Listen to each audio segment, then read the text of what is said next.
Hello viewers. ஆஹா கல்யாணம் next week new promo. இந்த இடத்துல நம்ம ஏன் சூர்யா இந்த அளவு கஷ்டப்படுறதுக்கு விடணும், நாம தான் எல்லாத்துக்கும் காரணம், நம்ம உண்மையை சொல்லிடலான்னு சொல்லிட்டு சூர்யாவுடைய அப்பா முடிவெடுக்கிறாங்க. நான் எல்லார்கிட்டையுமே ஒரு விஷயத்த சொல்லணும்னு சொல்லிட்டு சூர்யாவுடைய அப்பா சொல்கிறாங்க. சூர்யா இருந்துட்டு, அப்பா என்ன சொல்ல போகிறீங்க, அதெல்லாம் ஒன்றும் வேண்டான்ட்டாங்க. இல்லை சூர்யா, என்னால் நீ கஷ்டத்தை அனுபவிச்சுட்டு இருக்கல, சொல்லி தான் ஆகணும், சொல்ல வேண்டிய நேரமும் இதுன்னுவாங்க. என்னங்க சொல்லிட்டு இருக்கீங்க, என்னாச்சுன்னு இந்த குழந்தை சூர்யாவுடையதுன்னு தானே இவ்வளோ பெரிய பிரச்சனை போயிட்டு இருக்கு, இந்த குழந்தை சூர்யாவுடைய குழந்தையே இல்லை அப்படின்னுவாங்க. எனக்கு தெரியும், ஏன்னா சூர்யா கண்டிப்பாக இதுக்கு அப்பாவா இருக்க மாட்டான்ட்டு, ஆனால் வேற யாரோ தான் இதுக்கு பின்னாடி இருக்காங்க, அதை நாங்கள் கண்டுபிடிச்சிருவோம் அப்படின்ற மாதிரி ராஜலட்சுமி மகளை சொல்கிறாங்க. நீ கண்டுபிடிக்க தேவையில்ல, அது வேற யாரும் இல்லை, நான் தான் அப்படின்னு ஒன்று எல்லாரும் ஷாக் ஆகுறாங்க.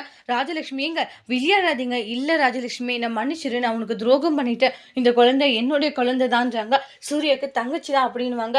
அதுக்கப்புறமா எனக்காக தான் சூர்யா எப்படி ஒரு பொய்யை சொன்னான் அப்படின்ட்டு எல்லா உண்மைகளுமே சொல்கிறாங்க. குடும்பமே ஷாக் ஆகி நிற்குது. அந்த இடத்துல ராஜலட்சுமிக்கு என்ன பண்ணுறதுன்னு தெரியல. ராஜலட்சுமி ரொம்ப ஃபீல் பண்ணிட்டு இருக்காங்க.